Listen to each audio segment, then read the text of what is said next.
नमस्कार और स्वागत है। आज हम एक ऐसी कहानी पर बात करने जा रहे हैं जो सुनने में थोड़ी अजीब लगती है। सोचिए, भारतीय उपमहाद्वीप पर जो पहला अरब आक्रमण हुआ, उसको लीड करने वाला कमांडर एक टीनेजर था। जी हाँ, बिल्कुल सही सुना। तो चलिए देखते हैं कि इस कहानी में आगे क्या क्या है। हम शुरू करेंगे इस टीनेजर कमांडर से, फिर देखेंगे उसकी जीत की कहानी, उसने सोने के शहर पर कैसे राज किया, उसकी मौत एक रहस्य क्यों बन गई, और आखिर में उसकी विरासत, उसका असर आज भी हम पर कैसे पड़ता है। तो ठीक है, शुरू करते हैं। सबसे पहले ये जानना जरूरी है कि आखिर ये कमांडर था कौन। तो कहानी की शुरुआत एक बहुत ही बेसिक सवाल से होती है।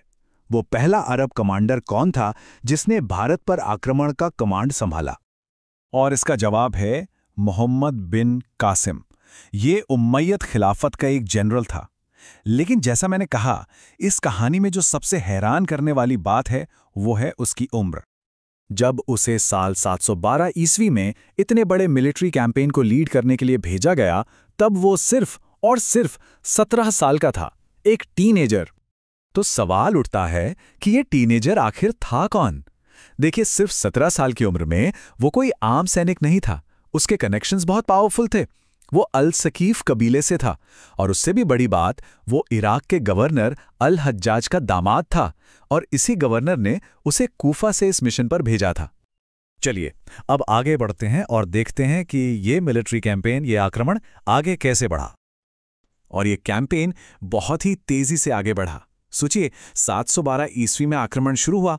उसी साल 20 जून को रावर की लड़ाई लड़ी गई, जो कि एक टर्निंग पॉइंट था, और अगले ही साल 713 ईस्वी तक उनकी सेना मुल्तान तक पहुंच चुकी थी।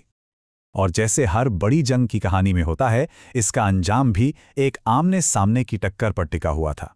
एक तरफ था आक्रमणकारी मोहम्मद बिन कासिम, और दूसरी तरफ थे सिंध के रक्षक, वहां के शासक राजा दाहिर। तो इस टक्कर का नतीजा क्या निकला? राजा दाहिर और उनके बेटे जय सिंह दोनों ही हार गए, और इस एक जीत के साथ ही पूरे सिंध का कंट्रोल कासिम के हाथ में आ गया। इस तरह से इस एरिया में उमैयद शासन की नींव रखी गई। तो ठीक है, जीत तो मिल गई, लेकिन जंग जीतने के बाद कासिम का राजकाज, उसका एडमिनिस्ट्रेशन कैसा था?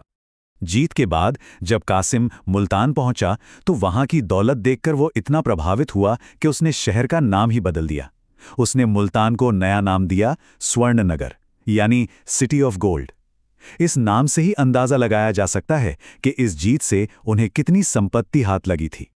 अपने शासन को मजबूत करने के लिए उसने एक नया टैक्स सिस्टम भी शुरू किया। इसे जजिया के नाम से जाना जाता है, और ये भारत में अपनी तरह का पहला टैक्स था, जो खास तौर पर गैर मुस्लिमों पर लगाया गया था। लेकिन हाँ, एक बात और है, ये टैक्स सब पर नहीं लगता था। ऐतिहासिक स्रोत बताते हैं कि बच्चों, महिलाओं और ब्राह्मणों को इस टैक्स से छूट दी गई थी, यानी उन्हें ये टैक्स नहीं देना पड़ता था। अपने इकोनॉमिक कंट्रोल को और पक्का करने के लिए कासिम ने एक और काम किया। उसने दीनार नाम के नए सोने के सिक्के चलाए। तो ये सब एक नया एडमिनिस्ट्रेटिव और इकोनॉमिक सिस्टम खड़ा करने की कोशिश थी। लेकिन इतनी सारी सफलताओं के बाद कहानी में एक बहुत ही ड्रामेटिक ट्विस्ट आता है। उसकी मौत कैसे हुई, ये आज तक एक ऐसी पहेली है जिस पर इतिहासकार बहस करते हैं। सोचने वाली बात है, इतनी बड़ी जीत के सिर्फ 3 साल बाद 715 ईस्वी में इस यंग विजेता का सफर अचानक खत्म हो गया। सवाल यह है कि आखिर उसके साथ हुआ क्या? देखिए, उसकी मौत एक मिस्ट्री इसलिए है क्योंकि हमारे पास 2 अलग अलग ऐतिहासिक स्रोत हैं, और दोनों बिल्कुल अलग कहानी बताते हैं। एक तरफ है चचनामा, जिसके मुताबिक खलीफा सुलेमान के ऑर्डर पर कासिम को वापस बुलाया गया और एक बैल की खाल में लपेटकर उसका दम घोट दिया गया। वहीं दूसरी तरफ इतिहासकार अल बलजूरी लिखते हैं कि उसकी मौत मौसल की एक जेल में टॉर्चर और मारपीट से हुई। 2 बिल्कुल अलग थ्योरीज। तो जीत, हार और उसकी मौत के विवाद से परे इस पूरे एपिसोड का एक ऐसा लॉन्ग टर्म असर हुआ जिसके बारे में शायद किसी ने सोचा भी नहीं था, और वो था कल्चर और साइंस का एक जबरदस्त एक्सचेंज। इस आक्रमण के बाद ज्ञान का एक नया रास्ता खुल गया। भारत की कुछ बहुत महत्वपूर्ण किताबें जैसे पंचतंत्र और ब्रह्म सिद्धांत, इनका अरबी में ट्रांसलेशन हुआ, और इन ट्रांसलेशंस के जरिए ये नॉलेज पहले अरब वर्ल्ड तक पहुंची और फिर वहां से आगे यूरोप तक। लेकिन शायद सबसे बड़ा और सबसे महत्वपूर्ण नॉलेज ट्रांसफर जो हुआ वो था मैथमेटिक्स के फील्ड में।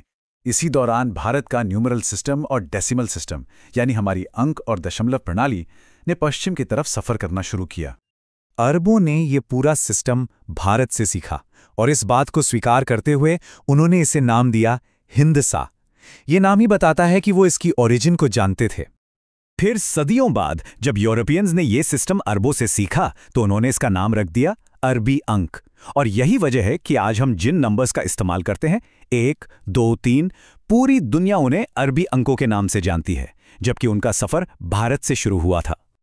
तो आखिर में ये सवाल छोड़ जाते हैं कि अगर उस 17 साल के कमांडर का कैंपेन फेल हो जाता तो क्या इतिहास ऐसा ही होता जैसा आज है? ये सोचकर अजीब लगता है ना कि लगभग 1300 साल पहले शुरू हुए एक मिलिट्री कैंपेन ने ज्ञान के ऐसे दरवाजे खोले जिसका असर आज हमारी मैथ और साइंस की किताबों में साफ दिखता है।